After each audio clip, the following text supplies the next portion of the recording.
সে মুসা আলাইহিস সালাতু ওয়াস সালামের সময় জাদুবিদ্যার শ্রাদ্ধ, খালি জাদু আর জাদু। সাপ ছেড়ে দিলে রশি ছেড়ে দিলে সাপ হয়ে যায়, যা কিছু ছেড়ে দেয় খালি জাদুর ফুয়ে চলতেই থাকে। আল্লাহ পাক রব্বুল আলামিন সমস্ত শিরককে কুফরকে মিটাই দেওয়ার জন্য মুসা নবীকে বড় লাঠি দিয়া মুজিজা দিয়ে পাঠাইলেন। এই সাপ বেটা মারাত্মক, এটা নবী ঘুমাইলেও সাপ হয়, নবী জাগ্রত থাকলেও সাপ হয়। এই টাইম টু টাইম ভিন্ন রকম সাপ হয়, আগের মতো আর নয়, মুহূর্তেই চান্স হয়ে যায়। আল্লাহু আকবার। মুহূর্তে মুহূর্তে চান্স। এটা মজার কথা বলে ফেলি, জাদুর মধ্যে আর মুজিজার ব্যাপারে বহুত ফরক, অনেক বড় তফাৎ। মুফাসসিরিনে কেরাম তাফসীরের কিতাবে লিখেছে বড় ফরক আর তফাৎ হলো এইটাই, জাদু যেটা সেটা তো জাদুঘর খাড়ায় থেকে চালায়, জাদুঘর ঘুমাইলে আর চলে না। জাদুঘর জাগ্রত থাকলে ফুক দিলে কিছু বললে চলে, ও যখন ঘুমায় যায় আর চলে না। আর মুজিজা এটা সর্ব অবস্থায় চলে, নবী ঘুমাইলেও চলে, নবী জাগ্রত থাকলেও চলে, সর্ব অবস্থায় চলে। এই জন্য ফেরাউনের দলবলের জাদুকররা ওই লাঠি নেওয়ার জন্য আসছিল, এসে দেখেন মুসা আলাইহিস সালাতু ওয়াস সালাম ঘুমে আছে, তাহলে নিয়ে যায়, হাত দেওয়ার চেষ্টা করছে আর সাপ হয়ে গেছে। সুবহানাল্লাহ, নিতে পারবে না। আরেকটা পার্থক্য সবচেয়ে গুরুত্বপূর্ণ যেটা, এটা আমাদের খেয়াল রাখার দরকার।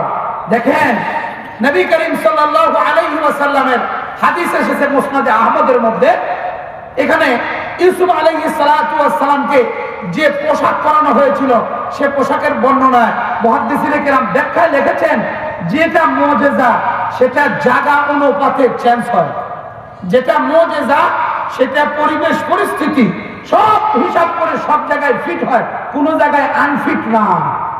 আপনি জাদুর একটা লাঠি নিয়ে আসছেন, সেটা যখন ছাড়লেন সেটা ওই একই রকম সাপ হবে, ভিন্ন রকমের সাপ হবে না। আর যেটা মুজিজা সেটা জায়গা অনুপাতে চেঞ্জ হবে, লোক বেশি হলে সাইজ বড় হবে, লোক কম হলে সাইজ কম হবে, আর লোকদেরকে ভয় দেখানোর উদ্দেশ্য হইলে কালার অন্যরকম হবে, সে চেহারাটা আর ফিগারটাও বড় করবে, মানে মুজিজা জায়গা অনুপাতে চেঞ্জ হয়ে যায়। তার প্রমাণ তাফসীরে কুরতুবীতে লিখেছে ইমাম কুরতুবী রাহমাতুল্লাহ আলাইহি, যখন আমাদের জাতির পিতা ইব্রাহিম আলাইহিস সালাতু ওয়াস সালামকে কাপড় সব খুলে নিয়া নমরুদের বাহিনীরা চরকিতে উঠায় আগুনে ফেলাইছিল। ও মুসলমান, আল্লাহর খলিলকে যখন আগুনে ফেলাইলো, আল্লাহর দোস্ত আল্লাহর দিকে তাকায়া আল্লাহর প্রেমে মতওয়ারা ছিল, পৃথিবীর সমস্ত মাখলুকাত একত্রিত হয়েছে, আল্লাহর খলিলকে আগুনে ফেলাইতেছে, আল্লাহর খলিলকে আগুনে ফেলাইতেছে। বাতাসের নিয়োজিত ফেরেশতা চলে গেছে, হুকুম দেন বস একটু মুহূর্তেই শেষ করে দিব। আগুনের লোকও চলে গেছে, এমনি ভাবে ঝড় তুফানের নির্ধারিত ফেরেশতাও চলে গেছে। খলিলুল্লাহ ডাক দিয়ে বলে আমার মাওলা দেখতেছে, আমার মাওলা দেখতেছে, আমার মাওলার মহব্বত, আমি আমার মাওলার মহব্বতে আছি, মাওলা দেখতেছে। তোমাদের কেন এত চেতনা? আমার আল্লাহ আমাকে হেফাজত করে নিবে। আল্লাহ তাআলা ডাক দিয়ে বলেন ইয়া নারু কুনি বারদান ওয়া সালামান আলা ইব্রাহিম, ও আগুন তুমি আমার ইব্রাহিমের প্রতি ঠান্ডা হয়ে যাও। আল্লাহ তাআলা জিবরাইলকে বললেন জিবরাইল যাও, ওই যে জান্নাতে একটা জুব্বা আছে, ওই জুব্বাটা নিয়ে যা আমার দোস্ত খলিল ইব্রাহিমকে পরায়া দাও। তুমি উলঙ্গ করে কি করবা? আল্লাহ আসমানে পোশাক রাখছে, এই পোশাক চলে আসলো, ওনাকে পরাই দিল, বাস সুন্দর। কিছুক্ষণ পর বের চলে আসলেন, বাগান হয়ে গেছে না? বাগান হয়ে গেছে। আল্লাহর পক্ষ থেকে এই আগুন এখন আরামদায়ক হয়ে গেছে। হযরতে ইউসুফ আলাইহিস সালাতু ওয়াস সালামকে যখন ওর ভাইরা কূপের মধ্যে ফেলায় দিয়েছিল, সমস্ত কাপড় চোপড় খুলে দিয়া, বলেন তো কূপের মধ্যে যখন ফেলায় পানি পর্যন্ত যাইতে কয় ঘন্টা লাগে? আমার কথা বুঝতেছেন? কয় ঘন্টা লাগে? কূপ থেকে একটা বাচ্চাকে যখন ফেলায় পানি পর্যন্ত যাইতে কয়েক সেকেন্ড লাগে। জিবরাইলকে বললেন জিবরাইল যাও, আমার একজন পেয়ারা বান্দা ইউসুফকে তার ভাইরা শত্রুতা করে কুয়ায় ফেলাইছে, মাটিতে পড়ার আগেই তাকে ধরে ফেলো। আর ওই যে জান্নাতি লেবাস যেটা আমার খলিলুল্লাহকে পরানো হয়েছিল, ওইটা যায় আমার বিশেষ বান্দাকে পরাইয়া দাও। মুজিজা, মুজিজার হিসাব ভিন্ন। ওই যে জুব্বা ইব্রাহিম আলাইহিস সালাম 53 বছর বয়স, ওনাকে পড়াইছে, কমপ্লিট হয়ে গেছে। 6 বছর বাচ্চারা পড়াই দিছে, কমপ্লিট হয়ে গেছে। আল্লাহু আকবার। এটা হলো মুজিজা। আমার আপনার হিসাব করলে কেরে 53 বছরে একটা লোকের জুব্বা 6 বছরের বাচ্চা হয়, ওর তো তামান মূল্য ঢেকে যাবে। কথা কোন ঠিক না ভাই? কিন্তু মুজিজার হিসাব ভিন্ন। মুজিজার জায়গা অনুপাতে ফিট, এটা আনফিট না। জায়গা অনুপাতে ফিট হয়ে যাবে, জায়গা উপযুক্ত সময়ের কাজ দিবে।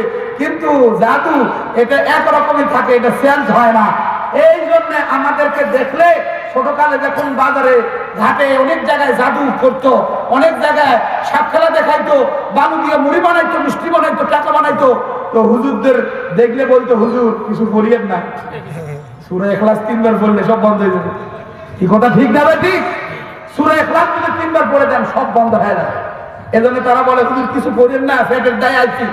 আরে কিছুক্ষণ আগে 1000 টাকার নোট বানালেন কতগুলা, এগুলো নিয়েই তো ব্যবসা করলেই কাম চলে, এখানে তো আসার প্রয়োজন পড়ে না। কথা কোন ঠিক না ভাই? ঠিক। এগুলো হলো চোখে ভুলকি, লাখ ভুলকি লাখ, আমার ওস্তাদ বাদে সবার চোখে লাখ।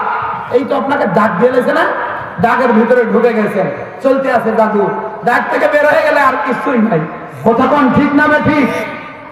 এ তো মুজিজা। মুজিজা আল্লাহর পক্ষ থেকে নবীকে দেওয়া, সেটা এমন একটা বিশেষ অলৌকিক, যেটা আল্লাহ রাব্বুল আলামিন, আল্লাহর তাওহীদকে প্রমাণ করা, হককে প্রমাণ করা, আল্লাহ রাব্বুল আলামিনের ক্ষমতা, পাওয়ারকে প্রকাশ করে, আর কুফর শিরককে নিমজ্জিত করে দেয়।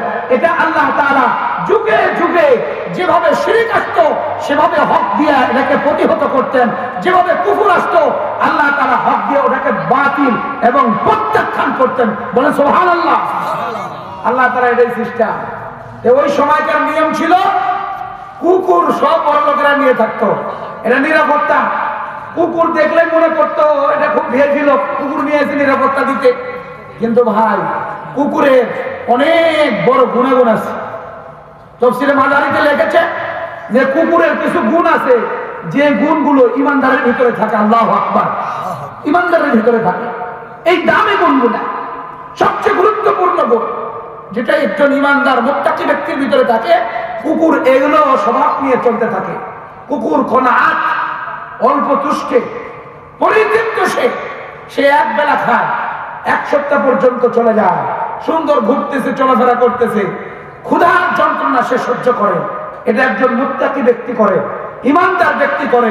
সে অত খাই খাই জীবন করে, এখান থেকে ওখান থেকে যেখান থেকে মনে চায় খাবে, এরকম ইমানদার করে না। কুকুরের মধ্যে এমন একটা স্বভাব থাকে। কি কথা ঠিক না নাকি? কুকুরের সবচেয়ে বড় গুরুত্বপূর্ণ একটা কথা বলে আমি আমার সামনের দিকে যাচ্ছি, এই কথাগুলো বোঝার জন্য। দেখেন, আসহাবে কাহাফের সামনে কুকুর বসা ছিল, সে ওই কুকুর। এই কুকুর জান্নাতে যাবে। বলেন আল্লাহু আকবার। ওই কুকুর, যেই কুকুরকে আমরা আমাদের সমাজের নিগ্র প্রাণী, যেটাকে আমরা অনেক নিম্ন স্তরের প্রাণী, এটার মুখে মানুষ নাম নেয় না। অনেকের গালাগালি করলে এটার কথা তুলে ধরে মানুষকে গালাগালি করে। এটা সবচেয়ে বড় মানুষকে ডস দেওয়া, এটা হলো নিগ্র প্রাণী। কিন্তু এর ফরমাবর্দা, মালিককে অনুগত্য করা, খাবার প্রতি অল্পতে তুষ্ট থাকা, দীর্ঘ সময় পর্যন্ত ক্ষুধা এবং পিপাসাকে আটকে নিয়ে থাকে, এটা হলো সবচেয়ে বড় গুণ। এমন গুণ আর পানির মধ্যে পাবেন না। সবচেয়ে বড় গুণ। মুফতি তকি ওসমানী দামাত বারকাতুহুম, বিশিষ্ট একজন পাকিস্তানের সবচেয়ে বড় স্কলার, ওয়ার্ল্ড পৃথিবীর মধ্যে একজন অর্থনীতিবিদ। আমরা মুফতি পড়তে, ইসলামী আইন বিশেষজ্ঞ বিষয় নিয়ে পড়তে, ওনার অর্থনীতি এই বিষয়গুলো না পড়লে একজন মুফতি পাশ করতে পারে না। অনেক বড় বিজ্ঞ লোক, যিনি একবার ইংল্যান্ড সফরে গিয়েছিলেন। ইংল্যান্ড সফরে গেছেন, ওনার এই সফরের বই বের হয়েছে, যেটা লেখা হয়েছে অমুসলিম দেশে মুসলিম পর্যটক। উনি সারা পৃথিবী ভ্রমণ করেছেন 3 বার। ইংল্যান্ডের এই ভ্রমণকে কেন্দ্র করে উনি ঘটনা লিখেছেন। উত্তম ঘটনা, খুব দামি ঘটনা, যেটা আমার আপনার জীবনে কাজে লাগতে পারে। আমি বুঝাইতেছি। দেখেন, একজন জমিদার লোক, তার এমন একটা কুকুর ছিল, যে কুকুর নিয়ে সে ঘাটে যায়, মাঠে যায়, বাজারে যায়, বিভিন্ন কাজে সব জায়গায় যায়। এই কুকুর তার সাথেই থাকে। এটা নিরাপত্তা, এটা তার জন্য সবচেয়ে বড় স্টাইল। এটা ওই সময়ের জন্য এটা ভিআইপির একটা বড় আলামত ছিল। এখন দেখেন না কত কিছু থাকে লগে, অন্য অন্য কিছু থাকে। এখন একটু চেঞ্জ হয়ে গেছে, এটা চলবে না। আমরা ইসলামের কালচার, নবীর আদর্শ, নবীর সিরাতকে আমরা বর্জন করে আমরা কুকুর ফালতে যায়, গরিবকে, মানুষকে তুচ্ছ তাচ্ছিল্য করা, এটা কখনো ইসলাম শিখায় না। আজকে এতগুলো কুকুর ফালে আর এতগুলো বিড়াল ফালে যে ওর জন্য 10 কেজি করে মাছ লাগে। হ্যাঁ, 10 কেজি করে মাছ লাগে। আর বাড়ির পাশের লোক, সে গরিব মানুষ, অটো চালায়, গোস্ত কিনতে পারে না, মাছও কিনতে পারে না। এইটা ফির কোয়ার সময় নাই। কথা কান ঠিক না বেটি? এই সময় তার নাই। আমি দেখেছি কয়েকদিন আগে 3 নম্বর বাজারে একটা লোক দেখলাম সিলভার কাপ মাছ কিনলো 10 কেজি। কি করবে, আপনি তো এই মাছ খান না? ওই বাড়িতে বিড়াল আছে তো, ওর জন্য লাগে। বলেন তো 80 টাকা কেজি আলু কেনার সময় নাই, মানুষ পারতেছে না খাইতে, আর ও বিড়াল 10টা পুচ্ছে। বিড়াল দিয়ে কি করবে? কুকুর ব্যাপারে বুখারী শরীফে হাদিস এসেছে, কুকুর, যেই কুকুর প্রশিক্ষণ প্রাপ্ত আপনার ক্ষেতকে পাহারা দেয়, আপনার বাড়ি পাহারা দেয়, আপনার সেফটি, এছাড়া অন্য কুকুর আপনি পাললে প্রত্যেক দিন 1 কিরাত করে সওয়াব কাটা যাবে। 1 কিরাত মানে উহুদ পাহাড় পরিমাণ সওয়াব আপনার আমল থেকে প্রতিদিন কমে যাবে। আপনি কেন হয়তো একটা কুকুর পুষতেছেন যেটার পিছনে কত খাবার, কত ট্রিটমেন্ট, হ্যাঁ, কত ওষুধ, ডাক্তার, এই সেই অমুক সময়। আপনি আমাদের বাংলাদেশের একজন গরিবকে পালেন, এতিমকে পালেন, একজন অসহায়কে পালেন, একটা মাদ্রাসার এতিমকে আপনি পড়ায়া বড় করেন, এটা আপনাকে জান্নাতে নিয়ে যাওয়ার কারণ হবে। কথা কোন ঠিক না বেঠিক? জান্নাতে যাওয়ার কারণ হবে। বন্ধু, দিনের কানে শুনবে, এই জমিদার সব জায়গায় কুকুরকে নিয়ে যায়। একদিন হরিণ শিকারের জন্য বনে যাবে, তো কুকুর তো নিয়ে যাওয়া যাবে না। কাদের বুয়াকে ডাক দিয়ে বললেন, আমার জন্য পায়েস পাকাও, নাস্তা রেডি করো, নাস্তা খাওয়া শেষ হলে আমি বন এরিয়ায় যাব হরিণ শিকারের জন্য। কুকুরটাকে ঘরের মধ্যে বেঁধে ফেলো, তাকে নিয়ে যাওয়া যাবে না। এমন একটা ঘরে বাঁধলো যে ঘরে একটা অন্ধ অল্প অল্প করে চোখে দেখে এমন একজন বাঁদিকেও রাখছে, আর একজন গোলাম আছে, কথা বলতে পারে না, শরীরের ফিটনেস সব ঠিক আছে, এমন একজন গোলামকে ওই ঘরে রাখছে। একজন অন্ধ বাঁধি আছে, একটা গোলাম আছে যে কথা বলতে পারে না, আর কুকুরটাকে ঘরের মধ্যে নিয়ে যায় বাঁধছে, আর বলছে এইভাবেই থাক, আমি ওযু করে ফ্রেশ হয়ে আসতেছি, আমার জন্য পয়সার নাস্তা রেডি করো, খাওয়া দাওয়া করে আমি চলে যাব ভ্রমণে। ইতিমধ্যে বাবুর্চি তার সমস্ত খানা রেডি করেছে, সব কিছু তৈরি করার পরে যখন তার সামনে পায়েস আর রুটি যখন রাখলো, ওই কুকুর ওইখান থেকে খুব টানা হেঁচড়া শুরু করে দিল। তার কাছে যে বুঝাইলো, সিগন্যাল দিল, অনেক কিছু কাজ দিল, বিভিন্ন কিছু বললো, আমি ভ্রমণে যাচ্ছি, তোমার খাবার দাবার যা তো সব কিছু দিয়েছি, এখন তুমি আমার সাথে যাওয়ার জন্য এমন পিড়াপিড়ি করিও না। যতই বুঝাই কিছুই বুঝে না, ও ফিরে আসার জন্য চেষ্টা করতেছে। মালিক আরো কিছুক্ষণ অপেক্ষা করলো, আর কি করা যায়, কিছুক্ষণ অপেক্ষা করতে করতে এক পর্যায়ে তাকে বললো যে তুমি যদি আমাকে না খাইতে দাও আমি খাবো না। আমি রওনা করলাম, আরো টানা হেঁচড়া শুরু করেছে, মনে হয় রশি ছিঁড়ে আসবে। এক পর্যায়ে কুকুরের কাছে যে মাথা সত্তায় পিঠের মধ্যে হাত বুলাই দিয়া বারবার বুঝানোর চেষ্টা করছে, কিন্তু বুঝে না, খুব পিড়াপিড়ি করছে, গায়ের উপরে উঠতেছে, হাসর দিতে চাচ্ছে, কি করবে, রশিটা ছেড়ে দিছে, দৌড়ায় আসছে, পায়েসের বাটিটা ধরে হাম করে ফেলায় দিয়েছে। এত সুস্বাদু পায়েস, অনেক দুধ দিয়ে অল্প চাউল দিয়ে তৈরি করা, স্পেশাল মহারাজের জন্য তৈরি। একে সকাল থেকে নাস্তা 3 বার করানো হয়েছে, আমার পায়েস কেন ফেলায় দিল বুঝলাম না। এক পর্যায়ে চাবুক দিয়ে আঘাত করা শুরু করেছে, শরীর রক্তাক্ত হয়ে গেছে কুকুরের। শেষ পর্যন্ত বুঝাইতে পারলো না, আমার মালিককে আমি কি বুঝাই, আমার মালিক কি বুঝে, বুঝাইতে পারলাম না। এক পর্যায়ে যখন আঘাত চলতেছিল, চাবুকের আঘাতে শরীর রক্তাক্ত হয়েছে, এবার উনি পেস্টটাকে জিহ্বা বের করে চেটে চেটে খাইলো। কিছুক্ষণের মধ্যেই কুকুরটা সামনে টলে পড়লো। ও বন্ধু, দিলের কানে শুনবেন, মালিক বুঝাই দিল যে খাবারটা আপনার সামনে পেশ করা হয়েছে, এই খাবারটা আলমারিতে রাখা ছিল, ওই জায়গায় বিষধর সাপ যা বিষ দিয়েছে, এটা কেউ দেখে নাই, আমি দেখছি। আর আপনার একজন গোলাম দেখেছে, কথা বলতে পারে না। আপনাকে কেমনে বাঁচাবে? আমিও কথা বলতে পারি না, কিন্তু আমার কিছু কাজ আছে, আমি বুঝাই দিতে পারি। আমি মালিকের ভক্ত হই সবচেয়ে বেশি। রশি ছিঁড়ে শরীরকে রক্তাক্ত করে আপনাদেরকে বুঝাইতে চাইলাম এটা খায়েন না, তারপরেও আমাকে আঘাত করলেন। কেমনে বুঝাই? আমি নিজে বিষ খায়া আমার জীবনটাকে বিসর্জন দিলাম, আমি দেখাই দিলাম আমি মারা যাব, আমার মালিককে মরতে দিব না। আল্লাহু আকবার। কুকুরের মালিকের ভক্তি এর পরিমাণ। এইরকম পরিস্থিতি দেখে মারাত্মক ব্যাপার হইল। মুফতি তকি ওসমানী দামাত বারকাতুহুম ওনার কিতাবে লেখে যে আমি ওই রোড দিয়ে যাইতে এমন একটা বাড়ি দেখলাম, যে বাড়ির কোয়ালিটি, যে বাড়ির সাইজ, যেটার সুন্দর কচি সেই ডিজাইন, জানালা, সানসাইড, সব কিছু ডিজাইন এমন, আমি সারা পৃথিবী ভ্রমণ করে এইরকম আনকমন হঠাৎ দৃষ্টি কেড়ে নেয় এমন কোনো বিল্ডিং দেখি নাই। বিল্ডিং দেখে থমকে দাঁড়াই গেলাম। সেই বিল্ডিং এর নিচে লেখা ফলকে কেন বিল্ডিং নির্মাণ করা হলো, সেই বিশেষ নির্মাণের কারণ সুন্দর করে ইংলিশে তুলে ধরেছে। উনি তখন ওটাকে আরবিতে আমাদেরকে রূপান্তরিত করে, উর্দুতে এটাকে রূপান্তরিত করে আমাদের সামনে পেশ করেছেন। এই জায়গায় মালিক বলেছেন, যে কুকুর আমার জন্য জীবন দিল, তার জন্য আমি স্মৃতিসৌধ বানায় দিয়ে গেলাম। যত লোক আসবে ভ্রমণ করতে এই বিশাল বিল্ডিং দেখবে, কারণ একটাই, যে একটা কুকুর মালিককে বাঁচাইতে যায়, তার জীবন দিয়ে দিয়েছে। আল্লাহু আকবার।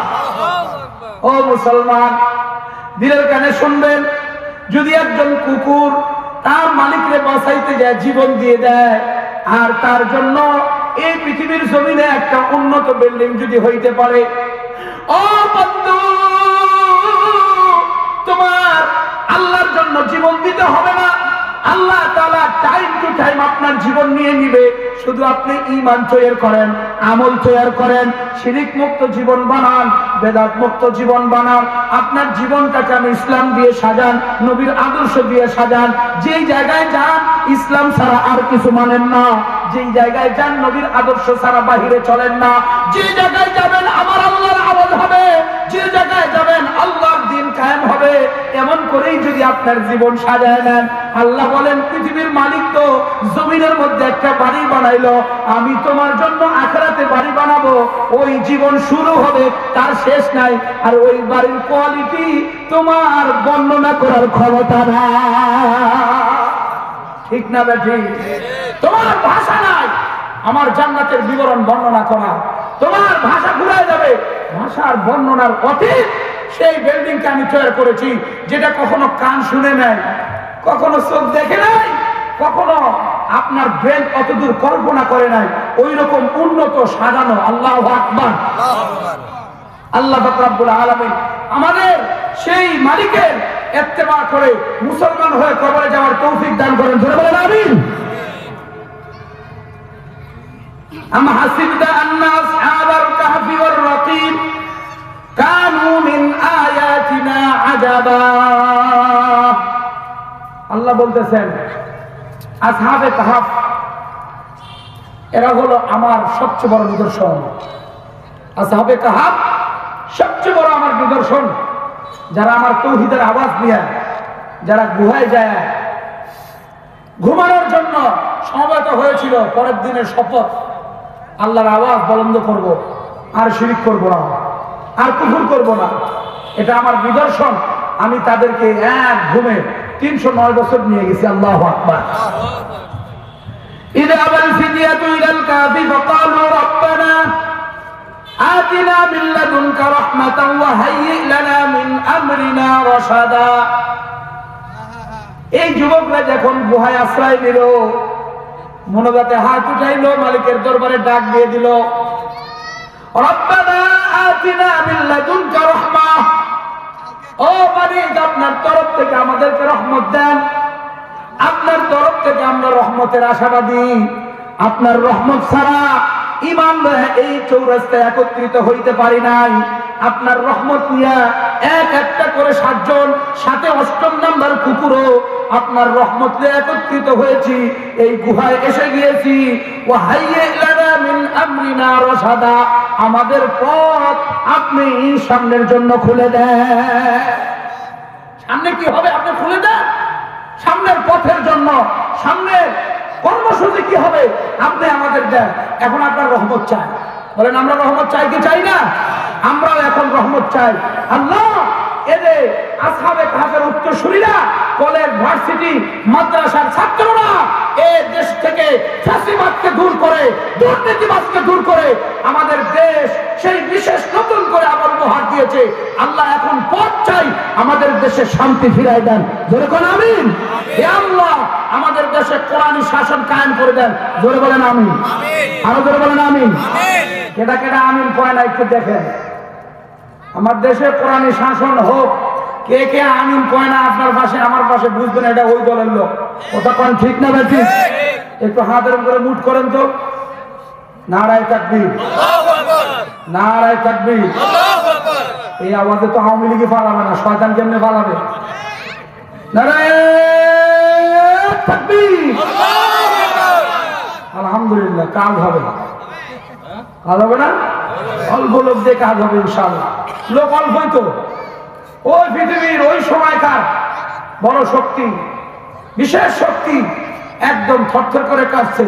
ওই আসহাবে কাহফের 7 জন, খোঁজ নাই, খোঁজ নাই, কই গেল এগুলা, তো মারা গেছে এগুলা।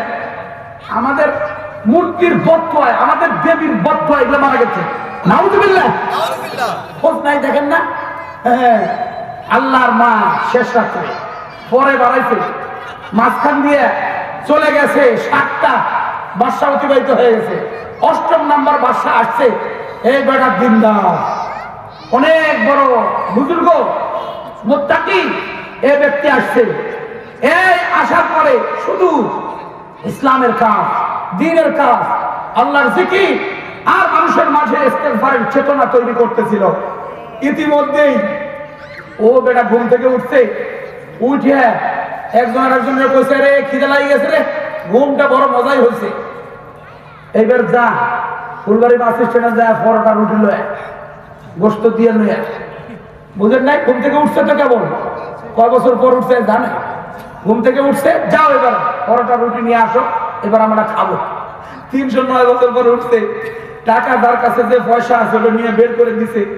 আল্লাহু আকবার, কাছে যা গেছে, যাইয়া পরোটা নিছে, ফল টল নিছে, দা নিছে, নিচে টাকাটা বের করে দিছে। টাকা নিয়ে দোকানদার খালি লাল, কি ব্যাপারটা কি, কোন যুগের টাকা? এই মেয়ে কোথেকে আইলেন? কেন? এই যে পাশের থেকে, পাশের থেকে আইলেন মানে ঘুমাইছিলেন? হ্যাঁ ঘুমাইছিলাম ভাই, ঘুমাইছিলাম, ঘুমের থেকে উঠেই তো ঘুমের থেকে আইলেন, টাকা পাইলেন তো? কেন? পকেটে ছিল, যা তাই তো দিলাম না। পকেটে থাকলে এই টাকাটা দিলেন, আর ঘুমেছিলেন। আমরা একটা ঘটনা ভাইরাল হয়ে গেছে ফেসবুকে, যে আজ থেকে প্রায় 350 বছর আগে কিছু যুবক হারাই গেছিল মেলার থেকে। আমরা কইছি আমাদের দেবীর বদদোয়া লাগছে, যুবকগুলো আর পাই না। এই যুবকগুলো আর খুঁজে খুঁজে পাই না, পাহাড়ে যায় ঘুমাইছে, পাহাড়ের গলি গলি সব জায়গায় ঘুরছি, কোনো জায়গায় আমরা খুঁজে বের করতে পারি না। এ পর্যন্ত অনেকগুলো বাসা গেছে গা, কিন্তু আমরা স্বপ্ন যোগে পাইছি যে এই যুবকগুলো ফেরত আসবে। সুবহানাল্লাহ, সুবহানাল্লাহ, এই যুবকগুলো ফেরত আসবে। তুমি ঘুম থেকে উঠে আসলে এই টাকা তো 300 বছর আগে, ফায়দা কই? গ্রেফতার কর, ধরে লাগছে। বেটা ভয় করার কি, এত খুশি আজকে এবার আমি আল্লাহর আওয়াজ দিব। আল্লাহু আকবার। যে আল্লাহর আওয়াজ দেয়, দ্বীনের প্রচার প্রসার করে, সে ওগুলো পরোয়া করে না। সে কয় যে যে জায়গায় যাওয়ার ওই জায়গায় যায় আওয়াজ দিব। সেই হাটহাজারী মাদ্রাসার বাবা হুজুর, ওনাকে বাবা হুজুর বললে সবাই চিনত। হ্যাঁ, মমতাজুল করিম নাম কেউ জানে না, বাবা হুজুর। আমরা ছাত্ররা যারা পড়ছি আমরা জানি বাবা হুজুর। উনিও বাবা কয় ক্লাসে পড়ায়, আমরাও কই বাবা হুজুর। এনাকে একবার গ্রেফতার করছিল এই ফ্যাসিস্টেই। উনি গ্রেফতার হয়ে অনেকদিন ছিলেন, কেমনে কেমনে জামিন হয়ে আসছে। আসার পরে আবার সমাবেশ, সেই নারী নীতিমালা নিয়ে উনি আবার পল্টনে ভাষণ দিতে বললেন যে আমি একবার জেলখানায় গেছিলাম, যাইয়া সমস্ত কয়েদিদেরকে আত্মাইয়াতু কুল হুয়াল্লাহ ইন্না তাইনা শিখা আসছি। এইবার আমি আবার বক্তব্য দিব, যদি আমার আমাকে নেয় সমস্ত কয়েদিদেরকে সূরা কাউসার ইন্না তাইনা, তারপরে দোয়া কোন শিখা, তারপরে আসবো। আমি আবার যাইতে চাই। এই যে হুঙ্কার দিছে, দেখছে পুলিশ, এটা পাগলা, একবার যাইয়া শুনে শিখাইছে কিছু, এবার আবার শিখাবে, আর কিছুই করে না। আসলে ভাই এটা আল্লাহর প্রেম, আল্লাহর ভালোবাসা। ও চায় ওই জায়গায় আওয়াজ ছড়াই দিব। যারা আল্লাহর আওয়াজ ছড়াইতে চায় শুধু ছড়াবে। কথা কোন ঠিক না নাকি? ওই যে ভারতের এরিয়ায়, যে এরিয়ায় আমার মা বোনদের হিজাব নিষিদ্ধ, কেউ যদি হিজাব পরে বোরকা পরে আমাদের শিক্ষাঙ্গনে আসে, তাকে জয় শ্রীরাম বলে ঘোষণা দিয়েছে। জয় শ্রীরাম বলে আমার ওই বোনকে বেইজ্জত করতে চেয়েছিল। ওই বোন সেখানে দাঁড়ায়া আল্লাহু আকবার আওয়াজ দিয়েছে। পৃথিবীর কেউ ছিল না। আল্লাহ বলেন তোর আওয়াজ আমি ভাইরাল করে দিলাম, সারা পৃথিবীতে তার পরিচিত হয়ে গেল। কথা কোন ঠিক না ঠিক? মুহূর্তেই সারা পৃথিবী তাকে চিনে ফেললো যে একজন মুসলমান বোরকা পরে যায়, আল্লাহু আকবারের আওয়াজ দিয়েছে। যারা আল্লাহর আওয়াজ দেয় এদেরকে আল্লাহ সামনেই বাড়ায় দেয়, সামনেই আগায় দেয়। মজার ঘটনা, আল্লাহ পাকের এই বান্দা বলতেছে ভাই কোথায় নিয়ে যাবা বুঝি না, কিন্তু যেই সময় শিরিক ছিল ওই সময় প্রতিবাদ করেনেওয়ালা ছিল না। আজকে দেখি তোমার ভিতরে ইসলামের অনেক ছোঁয়া, লোকের মাঝে অনেক ছোঁয়া দেখি। কালকেই ঘুমাইলাম, আজকে ঘুম থেকে উঠে দেখি অনেক পরিবর্তন। বলে না ভাই, এটা আপনার একদিনের ঘুম নয়, যেটা 2 দিনের ঘুম নয়, 1 মাসের ঘুম নয়, যে আপনার এত পরিবর্তন হচ্ছে। 309 বছর অতিবাহিত হয়েছে, আপনারা ওই জায়গায় ঘুমাইছেন। প্রত্যেকটা লোককে একত্রিত করে এই মহারাজ বিশেষ একটা ঘর বানাইলো, তাদের জন্য সম্মানের জায়গা রাখলো, প্রত্যেকের নামকে খোদাই করে রেখে এদের পিছনে যত কাহিনী আছে তা তুলে ধরে সমস্ত মানুষকে আল্লাহর কুদরতের বর্ণনা বুঝাই দিল। আল্লাহর কুদরতের বর্ণনা প্রত্যেকটা মানুষের সামনে বুঝাই দিল, দিয়ে বলল যে ইসলাম ছেড়ে দেওয়া, আল্লাহর তাওহীদকে ছেড়ে দেওয়া, দিন থেকে দূরে সরে পড়া কোন ব্যক্তির জন্য এটা কোন কামিয়াবির পথ নয়। যে ইসলাম ছেড়ল সে হয়ে গেল নাকাম, যে দিন ছেড়ে দিল সেই হবে নাকাম। আর যে ইসলাম ধরবে, দিন ধরবে, নবীজির আদর্শ ধরবে, সে সফল কাম অবশ্যই হবে। কথা কোন ঠিক না নাকি? অল্প সময় তো শেষ করে দিব, চলে যায় না। অল্প সময়ের জন্য বসে, আর অল্প সময় কথা হবে। আল্লাহ রাব্বুল আলামিন বলেন ফাদরাবনা আলা আযানিহিম ফিল কাহফি সিনিনা আদাদা, আমি তাদের কানের মধ্যে ধুম ঢেলে দিলাম, দীর্ঘ সময় পর্যন্ত এরা গুহার মধ্যে ঘুমাইলো। আল্লাহ তাআলা বলেন 309 বছর ঘুমায় দিছি। এমন ঘুম আমার কুদরতি ভাবে তাদেরকে হেফাজত করাইছি। কুদরতি হেফাজত, এমন হেফাজত কিয়ামত পর্যন্ত যদি আসহাবে কাহফের চেতনায়, আসহাবে কাহফের মন মানসিকতায়, আসহাবে কাহফের ইসলাম লয়া, আসহাবে কাহফের মতো ঈমান লয়া, আসহাবে কাহফের মতো শিরিক মুক্ত জীবন লয়া, আসহাবে কাহফের মতো সবচেয়ে বড় ঈমানের ঝান্ডা লয়া আদৌ যদি কোনো পাহাড়ের চূড়ায় লুকায়, আদৌ কোনো জেলখানায় যদি যায়, আদৌ কোনো যুবক যদি কলেজ ভার্সিটির কোনো এরিয়ায় যদি যারা এক আওয়াজ দেয়, আল্লাহ বলেন আমি পৃথিবীতে যেমন তাদের নামকে উজ্জীবিত করেছি, তোমাকেও মডেল বানায়া পৃথিবীর মডেল বানায় দিব। এটা উজ্জীবিত করবই, আমি তোমাদেরকে সম্মানিত করবই। এটা আমি সূরাতে স্পষ্ট বলে দিলাম। এটা 2024 সাল পর্যন্ত না, এই কোরআন পৃথিবী যতদিন আছে ততদিন পর্যন্ত। কথা কোন ঠিক না বেটি? আল্লাহ বলেন সুম্মা বাআসনাহুম লিনা'লামা আইয়ুল হিসবাইনি আহসা লিমা লাবিসু আমাদা নাহনু নাকুসু আলাইকা নাবাহুম বিল হক। আল্লাহ বলেন নবী, আপনাকে আমি যে ঘটনা বর্ণনা দিতেছি এটা সত্য। আমার ঘটনার বর্ণনার মধ্যে কোন রকমের পার্সেন্টেজ তার মধ্যে 70 ভাগ করলে 1 পয়সাও নাই, পরিপূর্ণ সত্য। এর মধ্যে কেউ যদি কোনো পার্সেন্টেজ সন্দেহ করে ঈমান থাকবে না। ইন্নাহুম ফিতয়াতুন আমানু বিরাব্বিহিম ওয়া জিদনাহুম হুদা। এই যে যুবকের দল ঈমান নিয়ে আসলো, হেদায়েতের উপরে দাঁড়াইলো, এই যুবকদেরকে আমি ঈমানে বলীয়ান করলাম। এই যুবকদের এক স্লোগানের কারণে সারা এরিয়া জুড়ে আমি কালিমা দিয়ে ভরে দিলাম। এক এরিয়ার আওয়াজে সারা এরিয়ায় আমি আমার কালিমার আওয়াজ দিয়ে পুরো এরিয়াকে উজ্জীবিত করে দিলাম। এটাই হলো জ্বলন্ত প্রমাণ আজকেও আমি যুবকদেরকে শপথ গ্রহণ করতে বলবো, আমি সবাইকে মা বোনদেরকে শপথ গ্রহণ করতে বলবো, ইসলাম আপনার ঘরে কায়েম করেন, পরিবারে কায়েম করেন, এরিয়ায় কায়েম করেন, রাষ্ট্রে কায়েমের জন্য চেতনা নেন। আপনি আওয়াজ দেন, আপনি আপনার ঈমানের চেতনায় উজ্জীবিত হন। এত লোকের প্রয়োজন নাই, যে লোক তো আমার পিছনে নাই, এইটার প্রয়োজন নাই।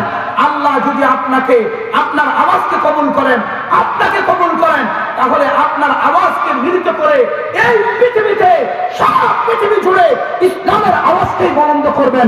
যেরকম ঠিক না বেঠিক?